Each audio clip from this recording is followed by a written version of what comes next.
Well, good evening, fam. Hey, it's your brother G Hightower coming in on this wonderful Saturday night. If you can believe it, it's the last day of January 2026. Wow. Tomorrow is February 1st. Can you believe it, family? The time is flying. But listen, I came in to share a couple of love nuggets with you tonight. The question we're asking tonight, family, why do I keep attracting the wrong person? Ladies, why do you keep attracting Mr. Wrong? Brothers, why do we keep attracting or pursuing Miss Wrong? Listen, I want to talk to those of us who've been in a space where you've been single, excuse me, you've been single for quite some time, all right? Now I'm talking about at least 5 years or longer. And for those of us who've been single for at least 5 years, we've got to answer some real questions, family, some serious questions now. We can't get deep and blame everything on God. Ladies, you can't keep declaring, albeit completely inaccurately, you can't keep complaining that there are no good men available, because to suggest such a thing is to say that God is broke, that God is somehow run out of good men who are marriage minded men who would commit themselves exclusively to you in a beautiful monogamous covenant relationship. So, first of all, let's address some real truths, because what you're declaring is based on your emotions, and I get it. Let's address some truths. You haven't even dated even 1/10 of the men in your area, of the men in your region. So for to make a blanket statement like that is completely erroneous in the first place. Secondly, you've had some bad experiences. You probably have been hurt and disappointed. My heart goes out to you. I do understand that. And of course, I've been through it, some of it too. I've caused some of it too. Let me confess my mess in here on a Saturday night. I've caused some hurt as well as experienced some hurt. Now, some of you would call it karma. I don't see karma anywhere in the Bible, so I don't ascribe to that. But I do understand that we do reap what we sow. So sometimes there's consequences that we suffer due to actions that we took. And we might want to forget the wrong that we've done, and we're only focusing on the wrong that's been done to us. But there are consequences. So we'll address that. But what's really helpful, what's really productive, and what falls in alignment with our purpose, family, is this: that I've got to really do a thorough self examination to determine why I keep attracting the wrong person, or why do I keep attracting the same type of person, right? It's the same person, different name, different face, different time, different place, but it's the same joker. It's the same person that you've dated or been married to before. And I'll tell you, family, straight out, right off the top, as we get ready to get into this tonight, uh, the reason for that, why you keep attracting the same type of person, is because the same person over and over and over again, is because the soul, which consists of our mind, our will, and our emotions, the soul craves familiarity. And so what happens is we tend to fall into a snare where we're not only attracting the same type of person, but we are opening ourselves up to entertain, to be involved, to reconnect with the person that's not good for us. But we do that because it's familiar to us. We do that because we are afraid of the unknown.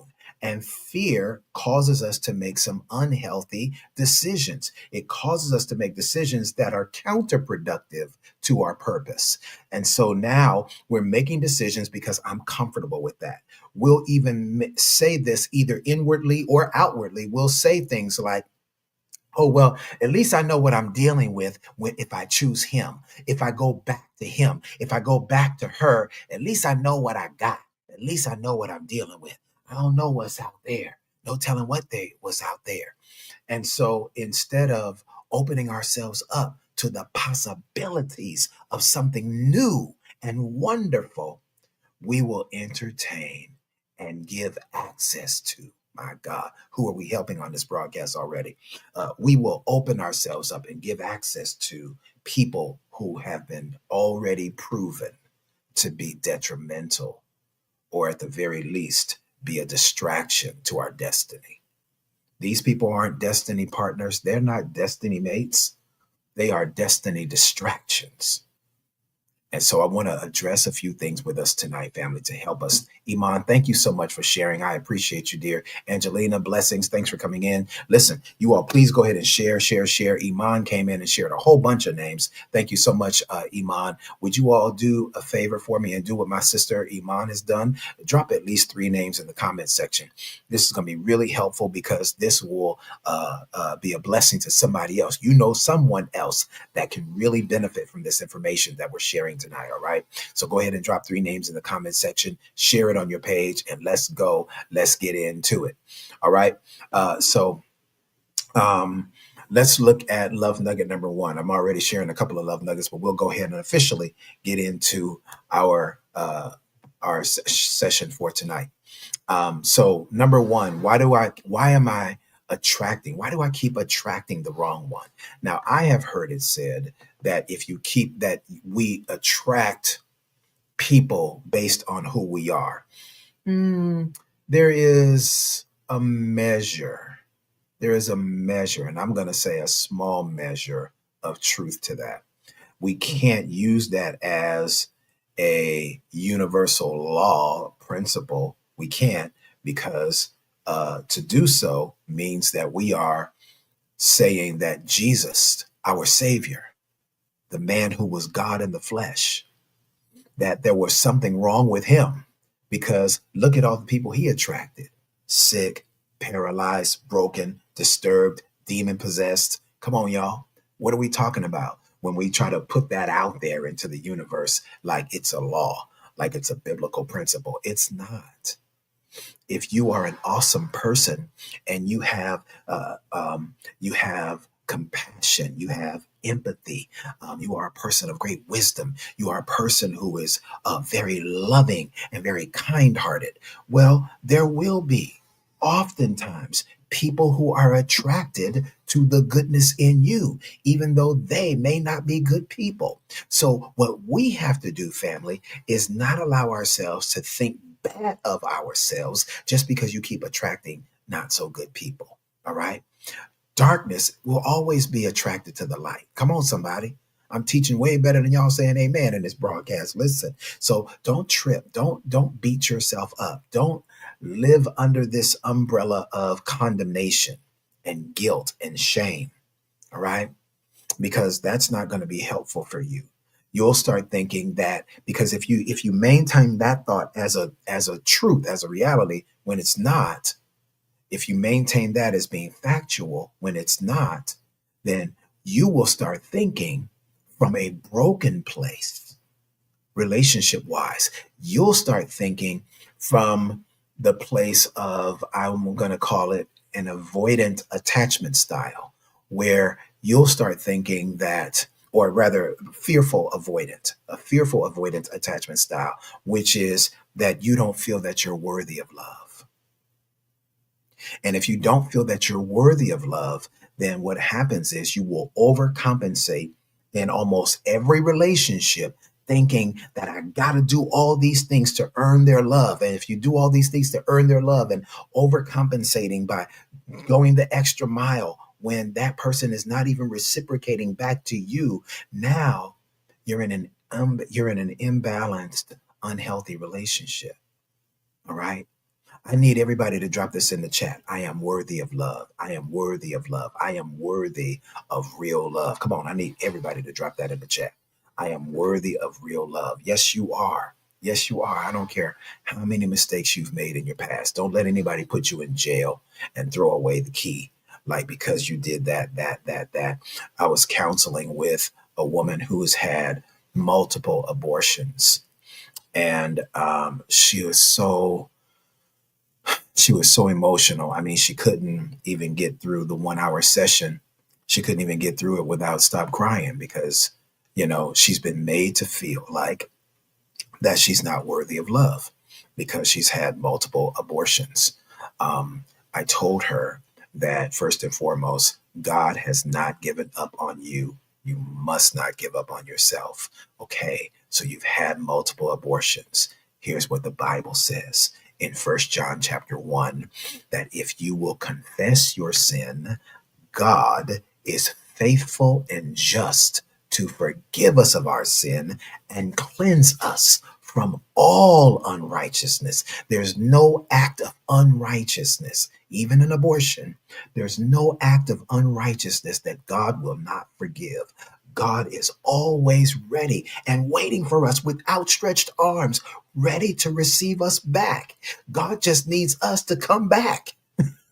Return, oh backslider. Come on. God is just ready for us to come back.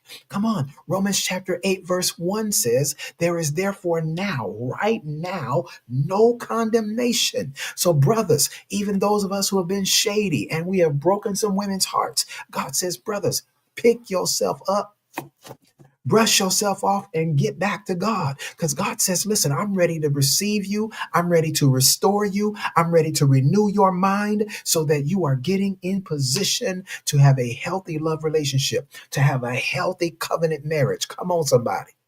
So now the question is, can you receive God's love and forgiveness? Or will you forever stay in this place of self-doubt, self-condemnation?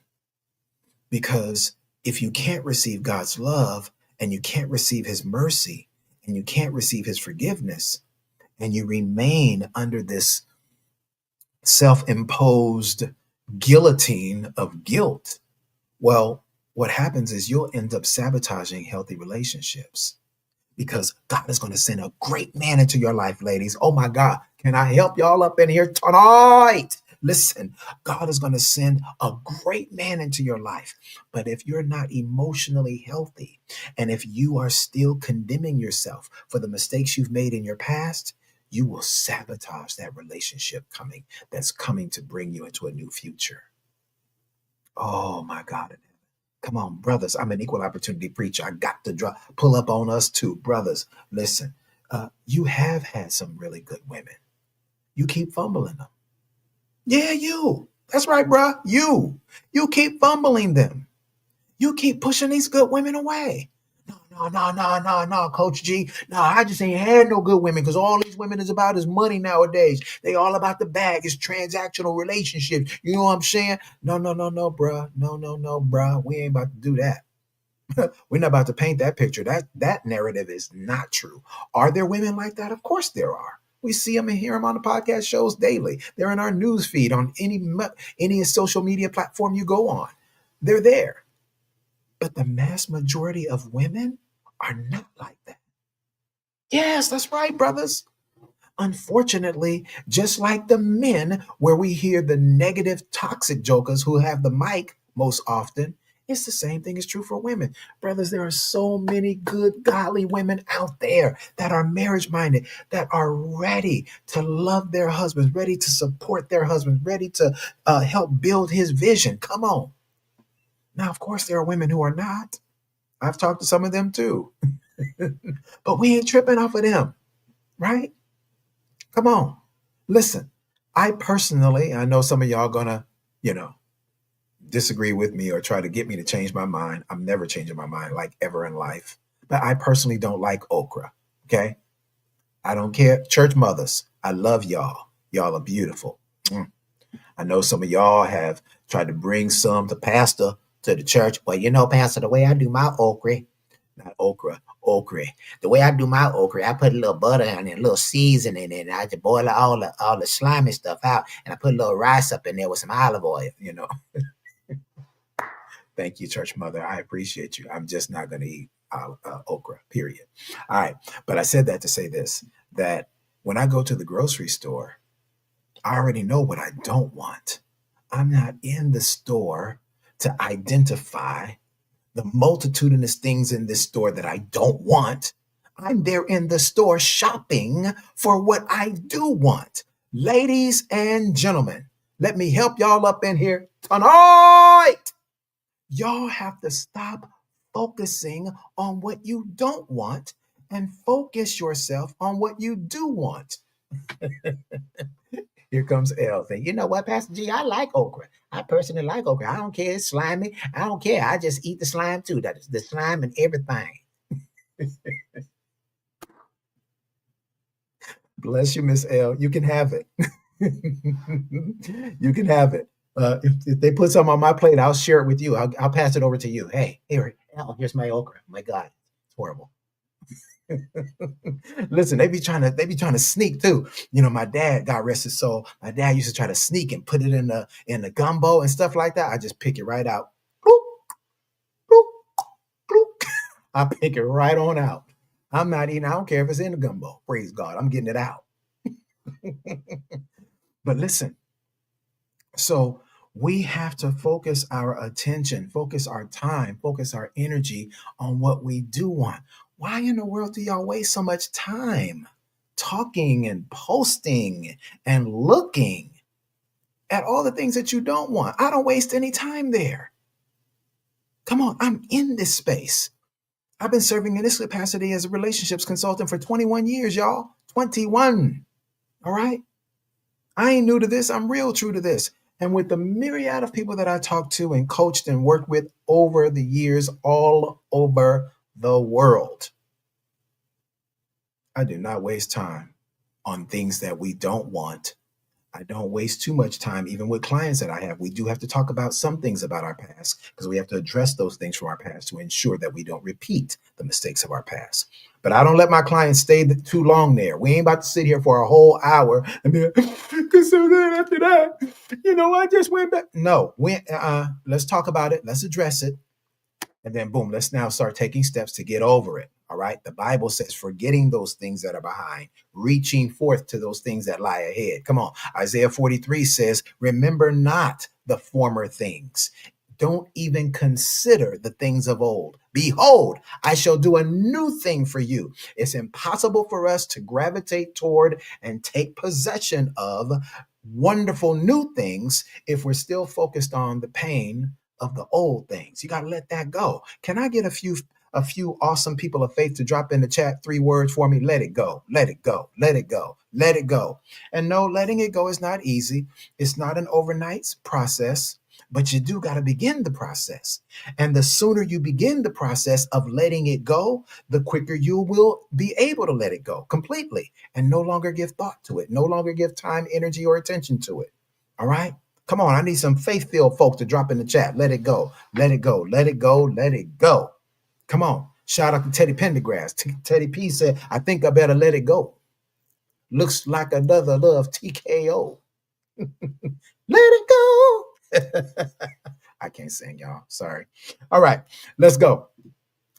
All right, so let me drop a couple of love. So why do we keep attracting? Why do we keep attracting? Listen, let me say this. This is super important. Ladies, I got to bless you with this one because this one is true for both men and women, but I find this to be true among women, and they are troubled, wondering why men aren't approaching them. Ladies, guess what? Hyper independence. Hyper independence will cause us men to feel like you ain't got no room for us because you're doing this, that, this, that, this, that. And then I hear women say, oh, well, Coach G, I got to do all those things for myself because ain't no men around and I've just become accustomed to doing it for myself. I get it, ladies. I understand that. If you are a single woman, and especially if you're a single mom and you haven't had the help of a mate or the father of your child or your children, I get it. So, of course, you've grown into a mode of doing things for yourself. But now, ladies, if you desire to be in a relationship, you have got to flip the script. You can't just stay there locked into, I'm just doing it myself. I'm doing it myself. I'm doing it myself. And then when a man comes and says, hey, can I help? And you are so used to doing it yourself that you push that man away or you turn down his offer to help. Yes, because listen, what you're not going to do, you ain't going to blame my God for not sending a man to help you. Men have offered to help you. Yes, they have. But you always turning them down. Well, he's just not my type, so I didn't want to give him no energy. Boo. What kind of foolishness is that? Ain't nobody telling you to marry the man or even go out with the man. He's just asking to help. And what happens, ladies, when you come off with this hyper independence, this I've got it, I've got it, I've got it, then that kind of energy, it doesn't leave room, and it doesn't speak to us as men that you're not only single, but that you are available. Hyper independence looks like that I'm not even available and I'm not even open. I don't need no man. I don't want no man. I don't need help. I got this myself. I know how to do it myself. And ladies, that's counterproductive to what you really want. What you really do want, you do want a man. Listen, I can't tell you how many I have read countless posts, tweets, TikToks of women who are shoveling snow. Those of you that are in the southern region and the eastern region, my heart goes out to you. All right. I understand. But now, while in your dire time of need, you're saying, I wish I had a man to help me because sometimes my back hurt. Lord, I ain't built be shoveling all this snow. That's right. You shouldn't be. But because you can, you've been doing it. You haven't asked nobody for help. Now, I know some of you have asked for help, and some sorry men didn't show up to help, all right, or were unavailable to help. I get it. There's some sorry brothers out there. But the majority of us, we are willing to help. We are willing to show up. And you ain't got to give us nothing. But now watch this. I remember back in the day when I was coming up in church that if you help Mother Milo move a refrigerator or move a couch or something like that, mother didn't have a lot of money to give you, but she would say, okay, I'm gonna bless y'all. Y'all come over Sunday after church. I'm gonna cook dinner for y'all. And there was a loving reciprocation. And we didn't ask mother to do it, but that was her way of rewarding us. That was her way of showing love, appreciation, and gratitude because she had some young men from the church that came over and moved the couch and moved the refrigerator. And then since we're there, oh, wow, you know what, mother, let me take out your trash. Let me get isn't trash day Monday? Okay, well, let me go in and push this trash can out for you to the curb. Boom, boom, boom. I mean, like whatever we could do for mother, right? We did that all the time because that's the way my daddy raised me, and that's the way most of the young men that I grew up with, that's the way we were. Hey, we're going to go help the church mother. We're going to go help the widow. Hey, we're going to go help the person who might be disadvantaged, handicapped, or what have you. We're going to go help them, not because they ask, just because it's a need. We just go and make it happen. And oftentimes the church mothers or whoever would say, I'm gonna cook something for y'all. Or they would say, hey, I know you guys are gonna be down there at the church, so I'm gonna bring some chicken and I'm gonna bring, and then they would bring some food to the fellowship hall. We would come like, hey, some food over there. And the place would be laid out with food. So we're gonna bless these young men because they work so hard. I mean, it was so wonderful. But nowadays, it doesn't seem as though for women who would be willing to seek a man's help, that there is a consistent level of reciprocation or even appreciation. I've opened many of doors for women who didn't even say thank you. Didn't even say thank you. I stood here for a whole extra whatever amount of time because I saw you coming in the door and I saw you carrying stuff. I've asked a woman, hey, I see you carrying multiple bags. Would you like me to help you to your car? Oh, no, no, no, no, I got it. She's barely making it. Can't even hardly see over the boxes of stuff she's carrying, and you're opening the door and trying to provide help. But oftentimes women don't want help for whatever reason. And so, ladies, I just want to encourage you. This is not to criticize. This is not critical. This is not my giving you a critique. It's really just sharing my observation. A lot of men will gladly step up and help if they knew that A, you would be receptive to the help, and B, that you would appreciate the help. All right. You ain't got to give him nothing, but appreciation goes a long way. All right. All right. Let's go on to the next love nugget. So why do I keep attracting the wrong person? Why do I keep attracting the wrong person? Brothers, I got to pull up on us right here. Listen. A lot of us men, you hear women, brothers, I hope you're listening to the women. The women are telling us, at least some of the ones who are emotionally healthy, they're telling us what they're looking for. Don't use your money and your material stuff as your calling card. They're looking for men who are not only spiritually grounded, rooted and grounded in the things of God, but they're looking for men who are have a high level of EQ, emotional intelligence. Brothers, they've been telling us that for the last 5 years or more. Now, ladies, I will say to you in response that men are not lacking emotional intelligence as much as many of us struggle with emotional availability. I don't know any sober minded, reasonably intelligent man who lacks emotional intelligence, especially for us as men of color. We got to be emotionally intelligent, okay? Our EQ has to be higher than our IQ. Let me help y'all up in here tonight. Okay, listen. As black men, the great James Baldwin said it like this, and LeVar Burton said it in a very similar way. Um, in a very similar way, I think he said it slightly different. I'll quote what LeVar Burton said. LeVar Burton, who starred in the TV series, the greatest TV series ever on public TV, and that was Roots, the greatest TV miniseries ever in history. um, LeVar Burton said that on his mantle in his home, I'm sure he has multiple homes, but I know he has one in Los Angeles. Um, on his mantle, he still has the chains he had as a 19-year-old up and coming star in that TV miniseries Roots. He was 19 when he started shooting that, when he started filming that. And he said he still has the chains today. And as he was on a podcast show talking with the great Lawrence Fishburne was like, wait a minute, you do? Why do you have that?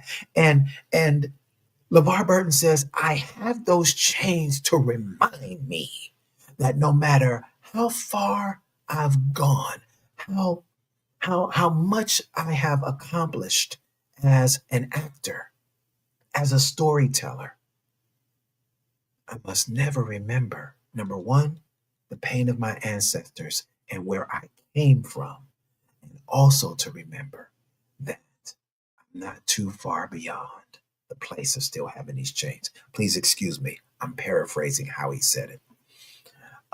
James Baldwin said, to be a black man in America is to be in a constant state of rage. Yet I have to maintain a high level of self control. Yeah, because when I see a 12-year-old child, Tamir Rice, shot in a park and he had a toy gun, and the police didn't even ask him a question. Y'all can look at the video. I know some of y'all, am I playing tricks on me? Y'all tend to look at videos, and because it's not you or somebody that looks like you will see a video like, I don't know what y'all be looking at.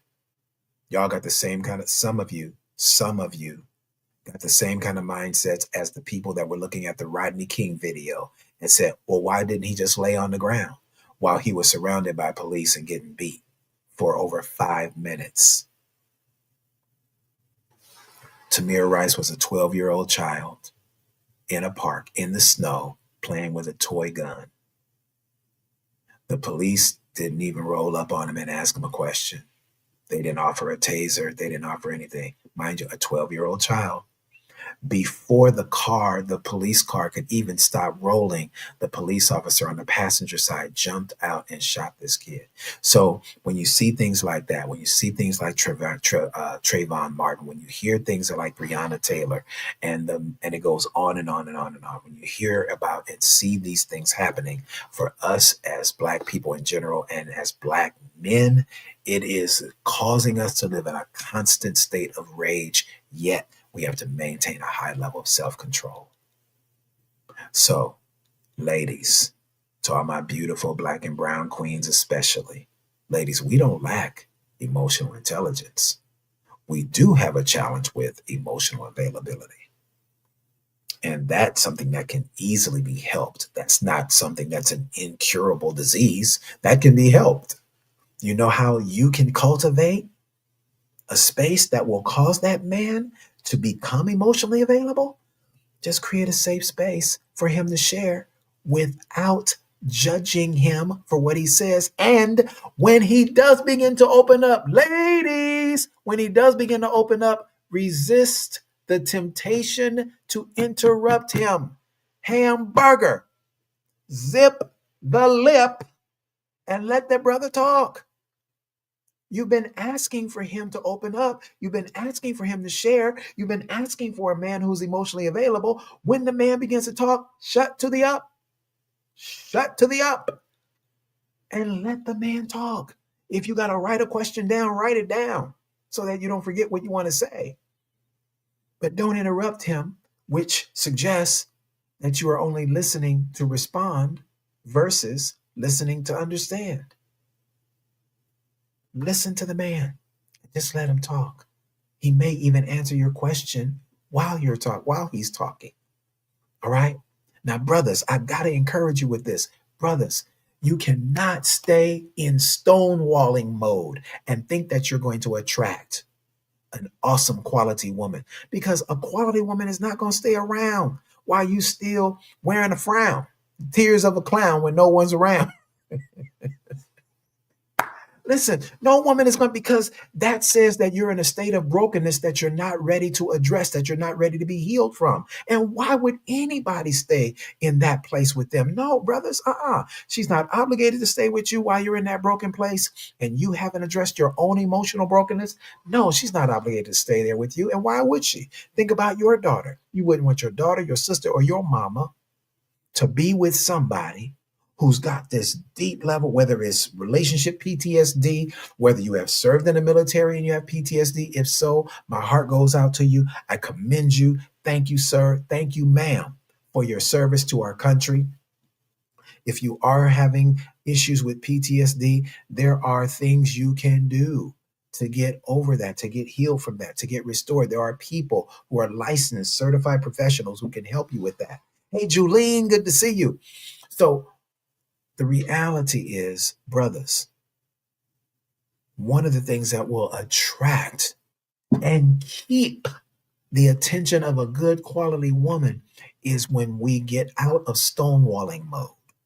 We don't keep shutting ourselves down, thinking that somehow, some way, this is going to build up. Well, eventually she'll understand kind of what I'm going through. No, she won't. How can she? If you don't open up and share. I like to call it emotional nakedness. Brothers, that we have to be willing to share a part of ourselves with her that we haven't shared with anybody else. Oh man, this lighting thing got my hair looking crazy. I promise my hair don't look crazy like this. It's the lighting thing. I don't know what it is, but yeah, my hair, see, my hair doesn't look crazy, y'all. I just want to let you know my hair is looking cool because the lighting thing got my hair looking like I'm looking like, buckwheat up in this mug.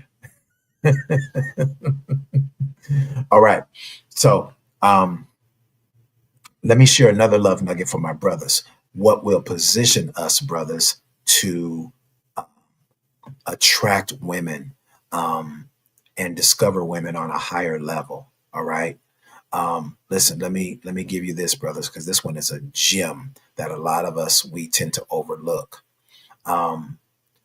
Brothers, just like we don't want women to boast and brag about what they got, how much money they make, all the stuff they own, how many degrees they possess and that they've acquired and so on and so forth. Brothers, we have to do the same thing that we have to do, I should say. We have to avoid doing what we don't like to see or hear women doing, right? Leading with their resume. Brothers, let me help y'all up in here tonight. A healthy relationship is forged through connection, not your resume. All right.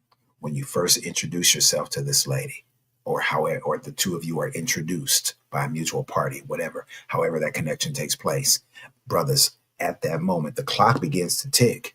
You are on the clock.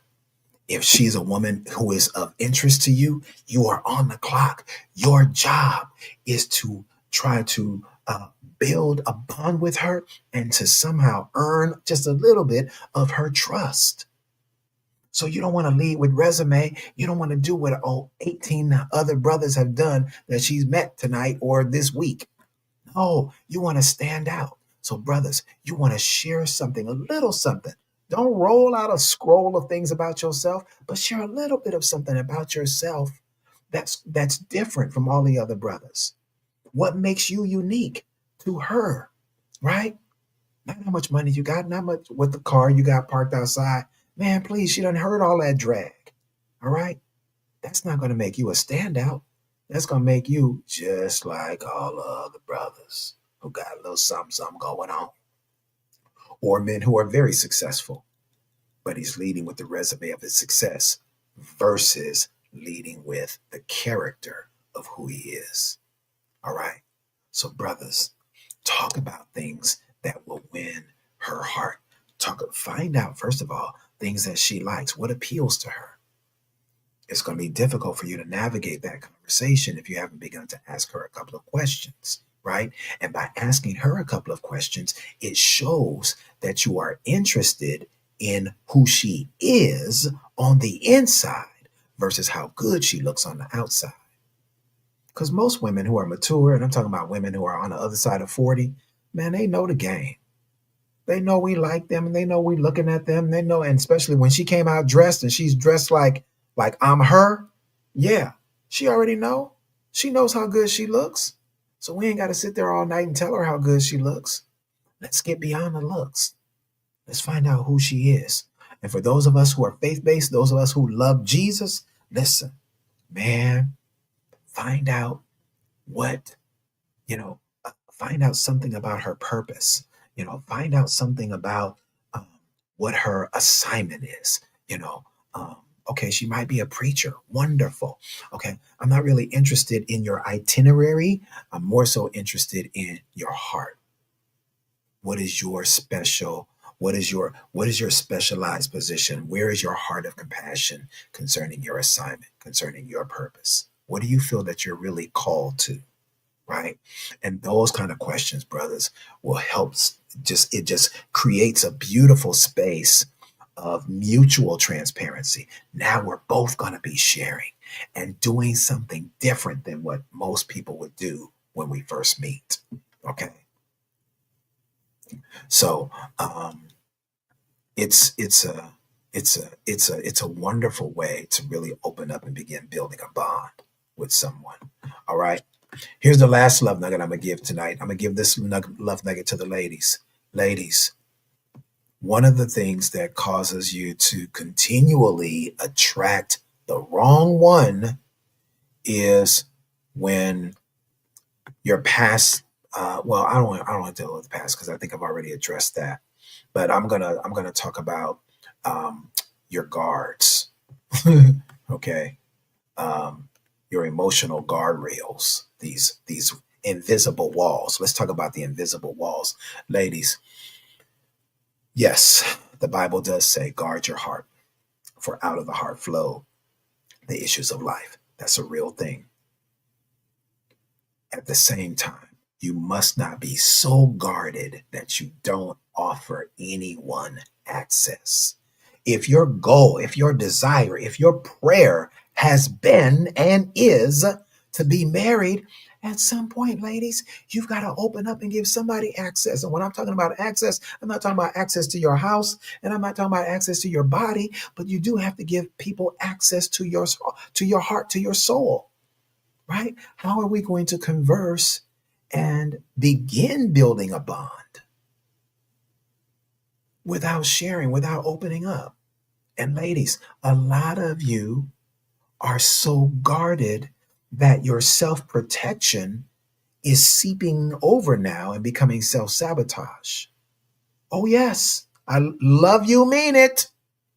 That self protection has been enforced so long, and these walls of Jericho have been up for so long, and they are so high that self protection has now become self sabotage. You're pushing away good men, you're sabotaging good relationship opportunities because you call yourself guarding your heart. And the reality is that it's going to be virtually impossible to have an intimate connection if your past disappointments keep rising to the top every time you're interacting with a man. No, you can't. Wait, hold up, girl. You can't be trusting these men like that. You can't be trusting these men because let me tell you something about these men. Because first of all, these men nowadays. These men nowadays, they ain't trustworthy because all of them are some hoes, okay? All these men are hoes nowadays. Don't be tripping off of these preachers because these men that are preachers, they hoes too. All of these men are hoes. And listen, ladies, if that is your thought process, if that's how you think, if that's how you feel, and that's how you talk, we will look at you, admire you from afar, and stay as far away from you as the moon is from the sun. We will not try to holler. We will not try to approach. We will not, no, because I don't want to have to go through the fire of what the last man did as if I'm guilty and I'm just meeting you for the first time. I don't want to have to go through the fire. No. And I know some women will say, what a real man would do. No, first of all, you ain't no man, so you can't talk about what a real man would do. So sit down and zip the lip. Love you, mean it. That is about as asinine as me saying what a real woman is, and I'm not a woman. Can we talk about qualities and character traits of a real man or a real woman? Yes, we can talk from that point. But you can't be all up in your feelings and just because things don't go your way or because your perception of how a man should respond to your need, which is usually an unrealistic expectation, and then that's how you're defining what a real man would do. Honey, please go take a seat. Several of them. Love you, mean it. Rochelle asked a great question. How do we find a balance? Great question. Great question. So, how you strike a balance, how you find a balance is we have to do some self-examination, Rochelle. I mean, this is the soul work. If see, we tend to shut off and shut down people who will tell us about ourselves because sometimes, oftentimes, that came from a painful place, right? It was something that was said to us and we didn't like it, especially the way that it was said to us and or the person that said it to us. So we will reject that. But you've got to pay attention. If several people in your life have said the same thing about you, you got to accept that as truth. Everybody's not lying. Come on now. Everybody ain't lying. If several people say that you have a bad attitude, everybody ain't lying. Come on now. Come on. And you have to begin to examine yourself. All right. So, how do we find the balance? We find the balance, Rochelle, by doing something different. Okay. So, if I've been single for a long time and I haven't given anybody any opportunities, I've got to do something different. Come on. You know the definition of insanity, continuing to do the same thing over and over again, yet expecting different results, right? So if I'm going to expect different results, I've got to do something differently. So you have to open yourself. Ladies, let me bless y'all up in here tonight. Many of you are beautiful, brilliant, single, and available, but you're not findable. You're not findable and you're not accessible. And again, I want to reemphasize when I say accessible, I am not saying invite a man over to your pad. No, never. Not on no first date, second, third date, not until you have had several, you have a good amount of time where you have had time to vet that man's character. All right. But you do have to be accessible. And I'm talking about your heart. You do have to give a person a chance. All right. First we try, then we trust. But we can't ever build trust if we don't at least try. First we try, then we trust. You have to give somebody an opportunity. You can't be so guarded that you give no one an opportunity. And I'm just protecting my heart. I'm just protecting my heart. I'm just protecting my heart. Okay, that's cool. But at some point, there's somebody good that's going to come in your life. How will you adjust? How will you adjust so that person has an opportunity so that they are not running into your invisible walls? All right. Michelle, that's another question. What if we don't talk like that and we're still guarded? So, yeah, that's a real thing too, Rochelle. There's a lot of really nice, very sweet women that I've spoken to. They're not ratchet, they're not mean spirited, but they are exceptionally guarded. And they'll say things like, "Oh, I'm just shy, you know. Well, there that could be real, but most women who are on the other side of 40 are not really shy as much as they are just really guarded. Because what I know about a woman, a professional woman who at least has some idea of what she wants, she ain't gonna let nothing stand in her way. Come on now. I'm talking to seasoned, mature women who do understand what they want. She ain't gonna let nothing stand in her way. Isn't it interesting? When it comes to relationships, that's the only place where we turn into little children. Boys, men and women, we turn into little kids. When you're going after that business opportunity, when you're going after that promotion, when you're going after that ministry, when you're going after that new thing that you desire, that new car, that new house, man, we are bold as lions.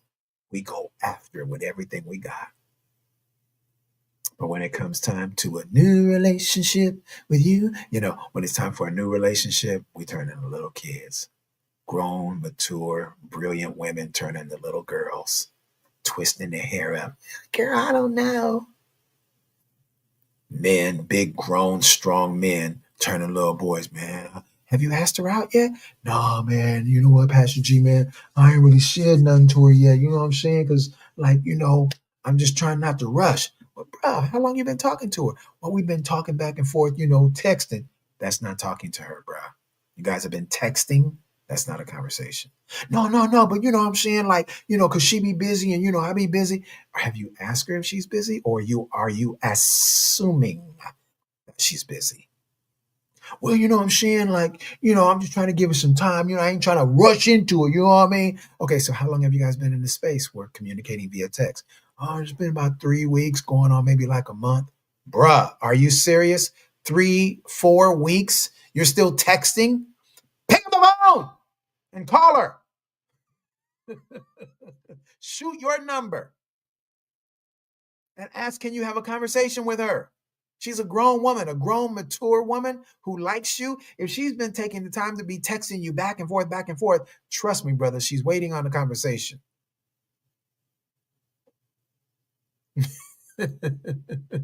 Rochelle said, it's crazy when you break it down like this. So, ladies, so on the women's side, Rochelle, Iman, on the women's side, it's coming across as being shy, but really that's just your walls, your invisible walls up. And you're hiding it, you're putting it under the umbrella, under the auspices of, I'm just shy. I just haven't had a lot of experience with men. Boo, how did you get to this awesome position you got to on your job? Okay, when we in a man's world. Huh? And especially for those of y'all that work in customer service, or you work in public service, such as city government, or in the medical profession, or in the finance industry, entrepreneurs, you got to deal with some men who did not handle you well, who did not treat you fairly. But you got through all of that. So you are an awesome, strong, brilliant woman of God. And all of a sudden now, when it comes to a relationship, you turn into a 7-year-old. I don't know. I guess I'm shy. Boo, please. Them are some huge Jericho walls that you got around yourself because you're afraid of being disappointed. You're afraid of being hurt. And so as a result, you just put up the walls because it's easier, right? It's easier to put the walls up and block yourself versus opening yourself and giving someone access. All right. Listen, um, you all can take, I'll take about 4 or 5 minutes and give you all a chance for questions. If you'd like to ask some questions, I'll go ahead and make room for that. Um, and meanwhile, I'm going to give everybody an opportunity um, to go to my website. And you can go to my website. Um, boom, readytoloveagain.com. And if you go there, you can save $50 for signing up for our one-on-one coaching program. Evangelist Assad, thanks for coming in. Blessings to you all the way from Pakistan. Blessings to all of our brothers and sisters in Pakistan. Salute to you. Salute to you. Thanks for coming in tonight. Valerie Howard, blessings to you, dear. Good to see you. Oh, great question, Iman. Iman said, how do I separate my emotions from my logic? That's a great question. That's delicious. I like that one. That's a tasty question. So your emotions are going to always cause you to be reactive, reactionary, right? Your emotions are going to be, whatever you're thinking about, whatever you're feeling, or whatever you might be responding to. If you're responding to, on an emotional level, it's going to be reactionary. And usually it's going to be something, Iman, that usually, I'm going to just say it like I feel it. Usually it's going to be something that comes from the feelings of your flesh.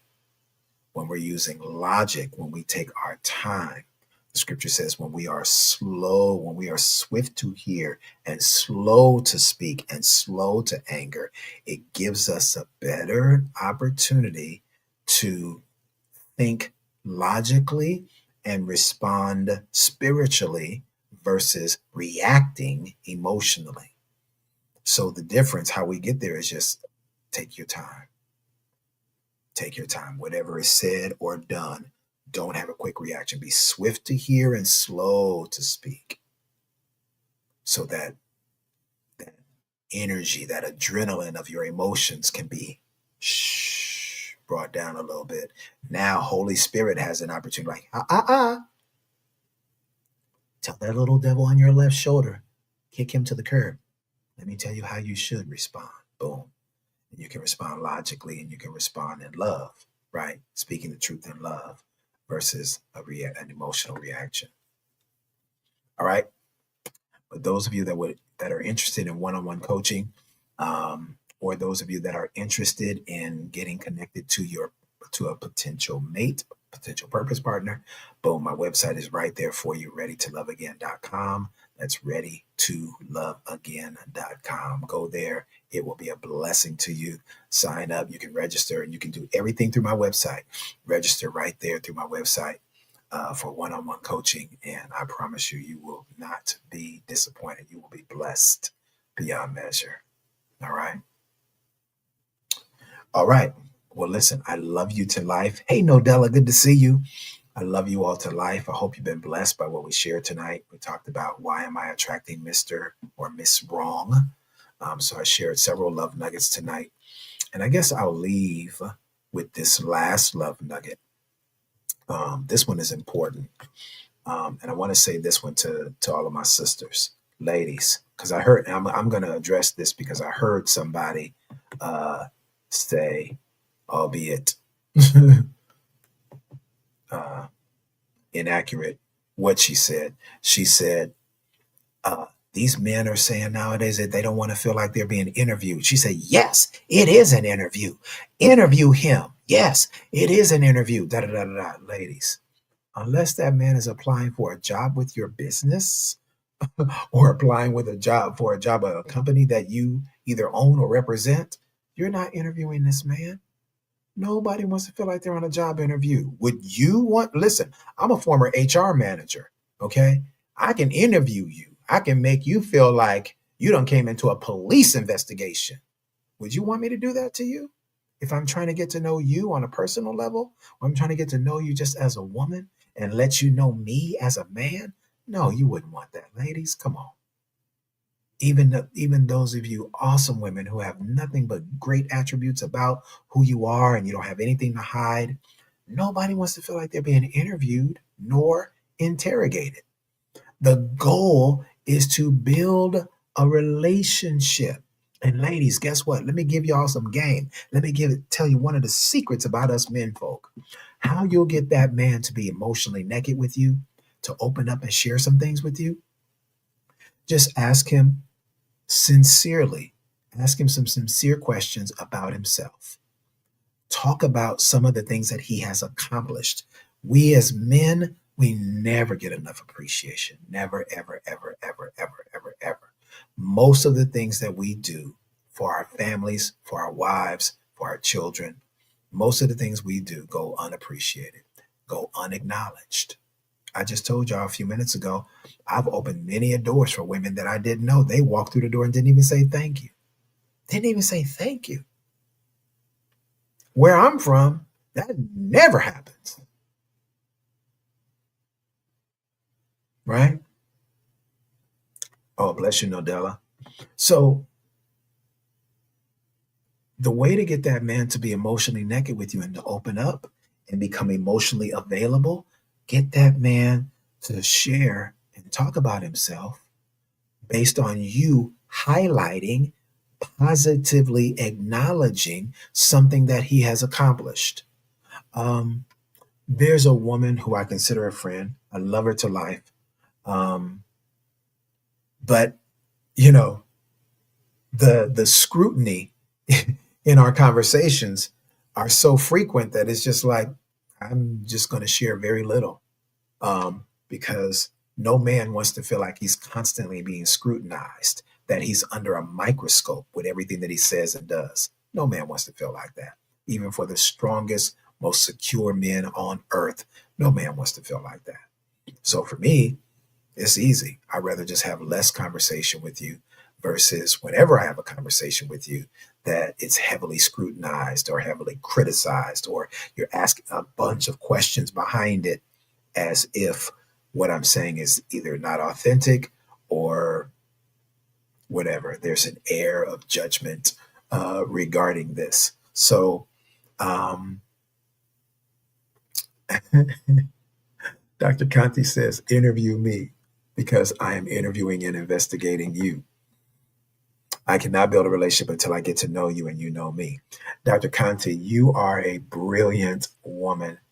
And the objective, yes, is for us to get to know each other. Know, using the Greek word gnosko, which means to know by way of experiential relationship, right? To know intimately, right? So, of course, Dr. Conte, we want to do that. But the presentation of the conversation must not feel like an interview. Because if the presentation feels like an interview, I feel like I should be applying for a job, and I'm the CEO of my own company, so I wouldn't be applying for a job. But I feel like I'm applying for a job versus I'm just wanting to get to know you in a real way, right? Let me talk to the preachers who are here. Dr. Conte, you're a preacher as well. Listen, preachers, don't come leading with your calling card. Don't nobody care that you're an apostle, a prophet, evangelist, a pastor. I'm trying to get to know and hopefully begin to court you as a woman. I'm not courting your calling. And quite frankly, I don't want to spend an hour or two with you on a date or even over the phone talking about our callings. I want to get to know you as a person. We got plenty of time. If we really like each other, then we got plenty of time to talk about callings and all that kind of thing, and to see if our callings are complementary, right? What I call, Dr. Conti, having a high level of COP, compatibility of purpose. So we got plenty of time for that. But what we don't want to do, we don't want to push someone away because the conversation feels like and it's framed like an interview, or worse, an interrogation versus a healthy conversation. Nobody wants to be in that space. I've worked in law enforcement for many years. Again, I've served as an HR manager. I was a hiring manager for Continental Airlines. I was a hiring manager for American Airlines. So I know how to interview people extremely well. I'm very well experienced in it, very well versed in that field. I know all the questions to ask. Well, not all the questions, but I know a lot of the questions to ask on a psychological level, coupled with my gift of discernment, right? If you're building a relationship with someone, you don't want them to feel like they're being interviewed for a job. All right. So that's the objective. You want to build on a real relational way. Again, um, Jesus uses the word know, K-N-O-W. Um, and he uses this, I believe it's in Matthew 24. And God gave me this revelation as I was studying in Matthew years ago. And God gave me this revelation. I was reading in Matthew, and the scripture says, Jesus said, and in that day, there will be many that say, Lord, Lord, did not in your name side we cast out devils, we healed people, we built orphanages, and we did all these wonderful things in your name. And Jesus is going to say on that great day, the day of judgment, he's going to say, depart from me. Hear this, family. He's going to say, depart from me, for I never knew you. I was like, whoa. And as I'm studying the scripture, I was like, wow, it just jumped out at me. I was like, Lord, how did these people do all this stuff? How did they lay hands on the sick and the sick recovered? How did they cast out devils? How did they do all this stuff in your name? If you said, I never knew you, not you backslid, but Jesus said, I'm going to say, I never knew you. And the Lord said, look up the word know. I was like, I know what that means, Jesus. He said, look it up. I looked up the word know, and in the Greek, the word know is gnosko, which means it actually gives us two definitions, two Greek definitions, the word oida and the word gnosko. Gnosko means to know by way of experiential relationship. Mary says this same word when Gabriel, the archangel, comes to her and says, "Oh, girl, blessed are you and highly favored. You pregnant. You about to have a baby." And Mary responds and said, "How shall this be, seeing that I've never known a man? I've never had experiential relationship, or I've never had intercourse with a man." Right. And so that word know is very important. So when we think about that, how do I get to know someone, experiential relationship, or building an intimate connection? The way that we do that, family, is through a healthy, open, transparent conversation. And ladies, when you begin to share a little bit of your transparency, it creates a safe space where a man feels, okay, wow, I can be transparent with her because, wow, she shared some deep stuff with me. So that lets me know I can reciprocate, right? And ladies, when you do that and that man begins to open up and share, and you don't make that man feel judged or condemned for whatever he has done or whatever he's sharing, I promise you, ladies, you will procure a higher level of access from this man. Because, ladies, once a man knows that he can trust you with his heart, he'll give you everything. Like, let me put y'all up on game. Once that man knows he can trust you with his heart, that you're going to be a good caretaker of his heart, he'll give you everything. Facts. Read your Bibles. It's right there in Proverbs 31. In Proverbs 31, the scripture says, for the heart of her husband safely trusts in her, for he knows she will only do him good and not harm all the days of his life. Wow. So there it is, ladies. So I hope that's helpful. Brothers, come on, brothers. We got to do better. Brothers, you have to be, you're not going to be able to maintain. Listen, you've won some good women. You've had some good women in your life. But brothers, you will not be able to maintain, you will not be able to sustain a healthy love relationship with an awesome woman if you are emotionally unavailable.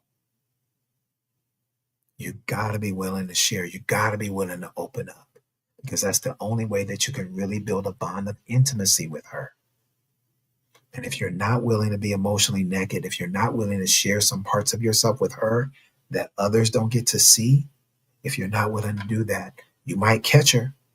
You might have her for a little while, but it's going to be very difficult, if not impossible, to sustain that relationship without being emotionally available to her. All right. This is your brother, Dr. G. Hightower. I am the Entanglement Coach, CEO of Real Love Nation. Thank you all for coming in tonight. This has been good. I've already gone a little bit longer than I wanted to. Now I got to save my voice for tomorrow, for ministry tomorrow. So I'm going to scram. But once again, you can go to my website, readytoloveagain.com, readytoloveagain.com if you're interested in one-on-one coaching, if you're interested in our purpose partnering program, which is the Ready to Love Again experience. Go to my website, check it out. And I promise you, you'll be blessed. And listen, this weekend, you can save $50. You can save $50 on our one-on-one coaching program if you register by tomorrow evening. All right. So it's a weekend special. All right. And that's for a couple of people who've been inquiring. So I said, okay, I'm going to do a weekend special. And so here it is. All right. Love and blessings. Dr. Conti, thanks for coming in. It's fun having you here. I appreciate you. Nodella, Victoria, blessings on you. Miss L, thanks for coming in. Bishop, what's up, man of God? Love you, brother. Good to see you. Blessings on you and your wife. Y'all be blessed, not stressed. Just keep walking in love and don't take none of the devil's mess. And we'll see you next time. Y'all make sure you come back to the Late Night Love Chat. God bless.